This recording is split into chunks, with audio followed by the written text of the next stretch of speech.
What kind of man rides past a dying woman on the open plains? Quentyn Calloway knew the answer. Not a decent one, which is why he pulled his chestnut stallion to a hard stop the moment he saw the shape lying in the dirt. The wind whipped across the Wyoming plains like angry spirits, tossing dust into the air and pulling at Quentyn's coat. The year was 1878, and this land chewed up anyone who traveled it alone. But the flash of faded blue cloth lying still against the endless brown earth made Quentyn's heart jolt. He swung down from the saddle and rushed forward. There, half buried in the dust, lay a young woman. Her skin was pale and burning with fever, her dress torn, her hair matted with dirt and dried blood. One leg was twisted at a terrible angle. "Miss," Quentyn said, dropping to his knees. His voice cracked from days without speaking. "Miss, can you hear me?"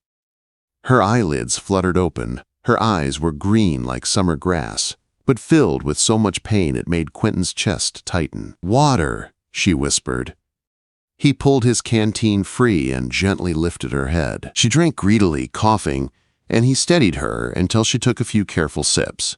"That's enough," he said softly. "Too much will make you sick."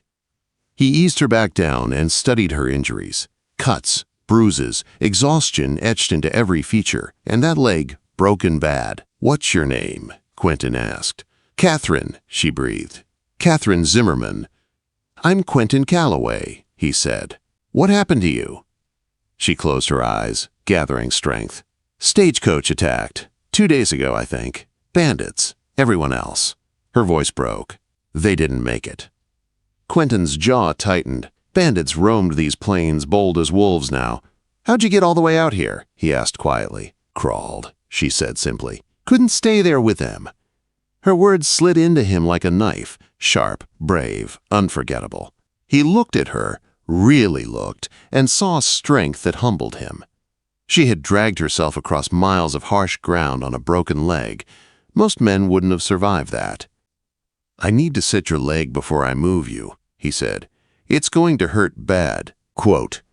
She nodded. "Do what you must." Quentyn grabbed 2 straight branches and tore strips from his spare shirt. When he returned, he placed a folded leather strap in her hand. "Bite on this," he said, "and hold on to my arm."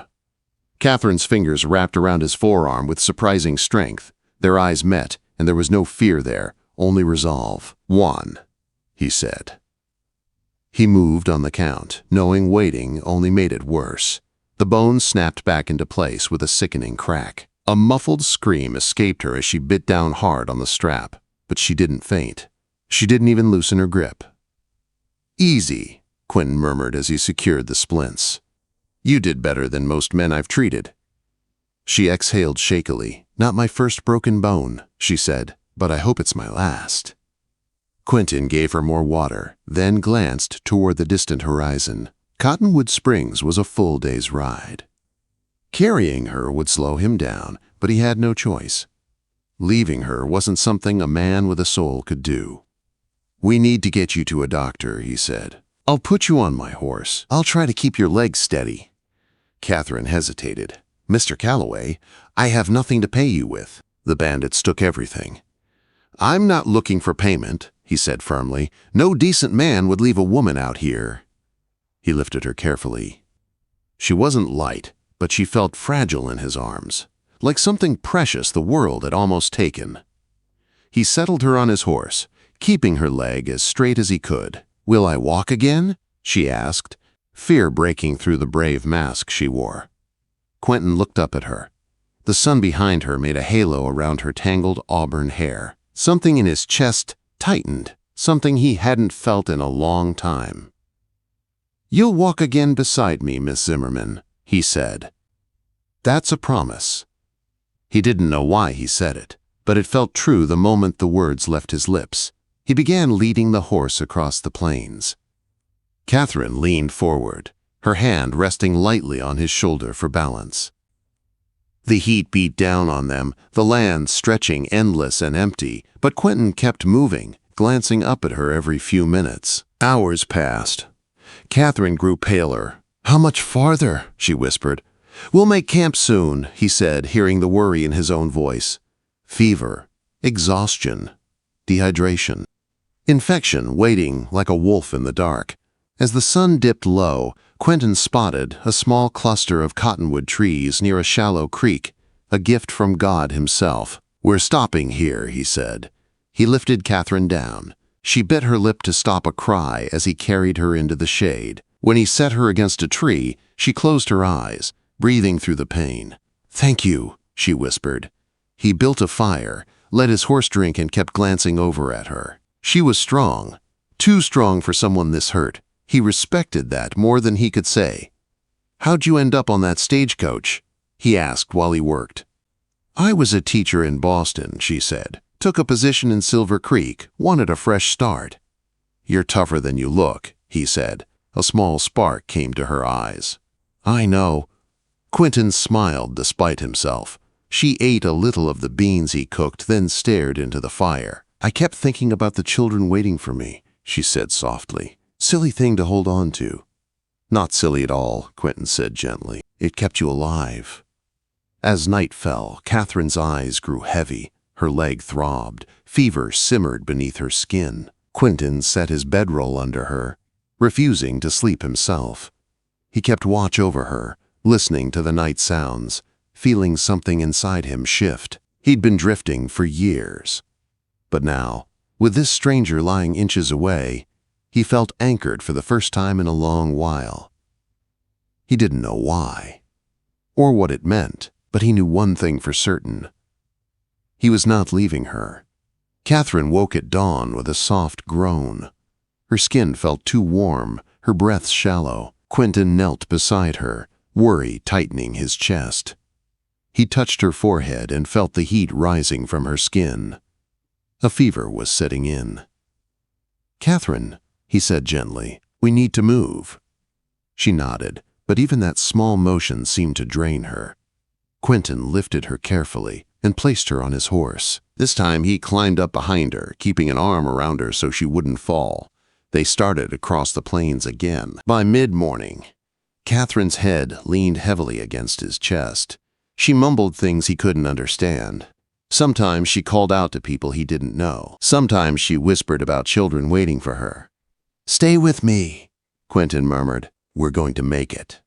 Her body trembled with fever, and fear twisted inside him. He pushed the horse harder than he wanted to, knowing each jolt hurt her leg, but knowing she didn't have much time. Hours passed. The sun beat down. Catherine drifted in and out of consciousness. At last, when the sky turned orange, the small town of Cottonwood Springs came into view. Relief washed over Quentyn so strong he almost sagged in the saddle. "We're here, Catherine," he whispered, though she didn't answer. He rushed straight to the doctor's office. Dr. Samuel Wells opened the door, eyes widening at the sight of the pale woman slumped in Quentyn's arms. "What happened?" the doctor asked. "Stagecoach attack 3 days ago," Quentyn said quickly. "Broken leg, fever, bad." "Bring her in," the doctor ordered. Quentyn carried Catherine inside and laid her on the table. Dr. Wells removed the splint and frowned at what he saw. "Infection," he said. "I'll have to clean it and reset it properly. It's going to be rough." "I'm staying," Quentyn said. The doctor glanced at him, then nodded. Together they worked. The doctor cleaned the wounds while Quentyn bathed Catherine's burning face with cool water. When she woke for a moment and whispered, "Quentyn," he took her hand. "I'm right here," he said softly. "You're safe." The doctor put her under with chloroform and got to work. Quentyn didn't look away, even when the doctor warned him it might be too much for some men to watch. When it was done, the doctor sighed. "She'll live," he said, "but she'll need rest. At least 2 weeks. Maybe more." Catherine couldn't stay in the doctor's office, so Quentyn took her to the hotel. Mrs. Foster, the woman who ran it, took one look at Catherine and moved with quick, firm kindness. "Room at the end of the hall," she said. "Quietest place." Quentyn thanked her and carried Catherine upstairs. He laid her on the bed, arranged her pillows, and sat in the chair beside her. He didn't plan to leave her side. 3 days passed. Catherine burned with fever. She muttered in her sleep, sometimes reaching for him, sometimes crying out. Quentyn barely slept, keeping cold cloths on her forehead, coaxing water between her lips, changing the bandages on her leg. On the third evening, as the sky darkened, Catherine whispered, "You're still here." Quentyn opened his eyes, startled. Her fever was gone. Her gaze was clear. "Of course I'm here," he said, his voice rough with relief. "You stayed all this time," she said quietly. "I wasn't about to leave." She gave a small, tired smile. "Most men would have dropped me with the doctor and ridden on. I'm not most men." For a long moment they simply looked at each other. Something unspoken passed between them. Something gentle and warm. Days went by. Catherine's strength slowly returned. She could sit up now, eat a little, talk more clearly. Quentyn sent a telegram to his brother so he wouldn't worry about the delay. He also sent one to Silver Creek, explaining Catherine's injury and promising she still planned to come, just later than expected. Her face lit when she heard Silver Creek would hold the teaching job for her until she healed. Quentyn stayed close, helping her with everything.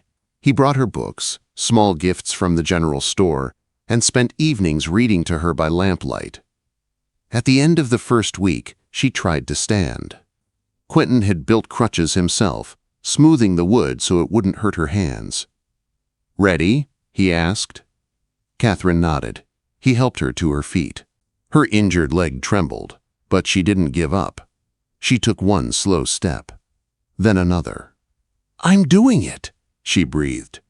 "You surely are," Quentyn said, pride warming his voice. But after a few more steps, her strength gave out. She pitched forward. Quentyn caught her against his chest. For a moment they were frozen together, her breath warm against his neck, her hands clutching his shirt. His arms held her firmly, and he could feel her heartbeat racing. "I've got you," he said softly. "You always do," she whispered. He helped her back to bed, trying to steady his own breathing. Something was changing between them, something neither of them had quite said out loud, but both of them felt it. One evening, Mrs. Foster announced a town social for the end of the week. "You're welcome to attend," she told Catherine. "Might lift your spirits." Catherine looked at Quentyn with hopeful eyes. "Will you go with me?" Quentyn almost said no. Crowds weren't his thing, dancing even less. But looking at her, he couldn't refuse. "All right," he said. "I'll go." Catherine smiled in a way that stayed with him long after the door closed. He didn't know what the night of the social would bring, but he knew one thing for sure. Something was pulling them closer, step by step, stronger each day. The night of the town social arrived with a warm breeze drifting through Cottonwood Springs. Lanterns glowed from the windows of the town hall, and music floated into the street. Inside, people laughed and talked, dressed in their finest clothes. It felt like the whole town had been waiting for this night. Quentyn stood outside Catherine's hotel room door, feeling oddly nervous. He had faced storms, cattle stampedes, and gunfire in his life, but somehow knocking on this door made his heart beat faster. When Catherine opened it, he forgot how to breathe. She wore a deep blue calico dress borrowed from Mrs. Foster. Her auburn hair was pinned neatly with soft curls falling around her face. She leaned on her crutches, but her posture was steady and confident. "You look," Quentyn swallowed, trying again. "You look beautiful, Catherine." A soft blush warmed her cheeks. "Thank you, and you look very handsome." He offered his arm. "Shall we?" She placed her hand gently on his, and together they walked toward the town hall, her steps slow but steady. Inside, people turned to look at them. Some whispered. Some smiled. Dr. Wells was the first to approach. "You're healing well," he said to Catherine warmly. "It does my old heart good to see." Soon others followed. The mayor, the shopkeeper, the blacksmith's wife. Catherine greeted each one with grace, her charm winning them over effortlessly. Quentyn stayed close, noticing how she smiled at him every time their eyes met. Each smile felt like it pressed deeper into his chest. Then, the band began a slow song. Couples drifted onto the dance floor, swaying gently. Catherine watched them with soft longing. "You wishing you could dance?" Quentyn asked. She shook her head lightly. "Not exactly, but it does look nice." He hesitated, then held out his hand. "I can help you, if you want." Catherine blinked in surprise. "But my leg." "Put your foot on mine," he said softly. "I'll do the moving." Her lips curved into a shy smile. "All right." Quentyn lifted her carefully. She balanced with her good leg and placed her injured one lightly on his boot. With his arms around her waist and her hands resting gently on his shoulders, they began to sway. Not really dancing. Not exactly standing still. Something in between. Something only for them. "You said I'd walk beside you one day," Catherine whispered. "You are," Quentyn replied. "Right now." She looked up at him, her green eyes warm and shining, and in that moment, Quentyn knew he was falling in love with her. Deeply, completely, without any guard left. When the song ended, he guided her back to her chair, but she didn't let go of his hand right away. Before he could say anything more, the door to the town hall opened. A stagecoach driver walked in, and beside him stood a tall, well-dressed stranger in expensive city clothes. He looked around the room with sharp, searching eyes. Then his gaze landed on Catherine. Quentyn felt her body stiffen beside him.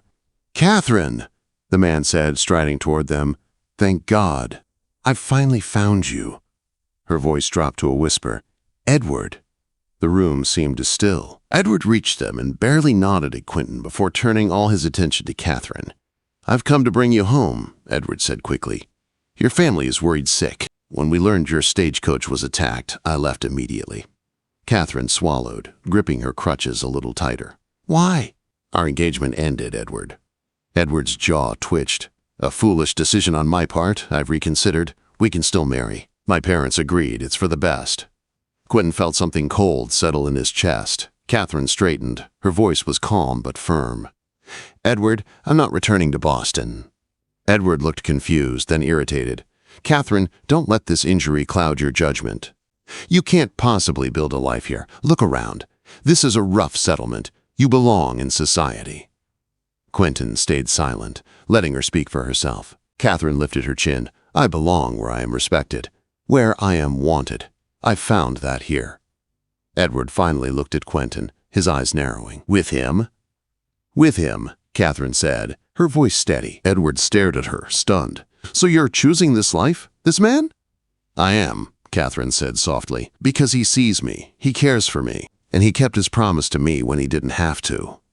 Edward's expression hardened, and he stepped back.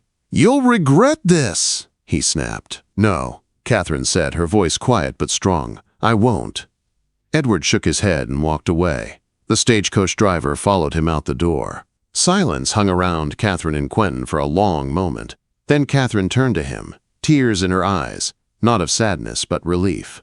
"You said I'd walk again beside you," she whispered. Quentyn took her hand gently. "And you are."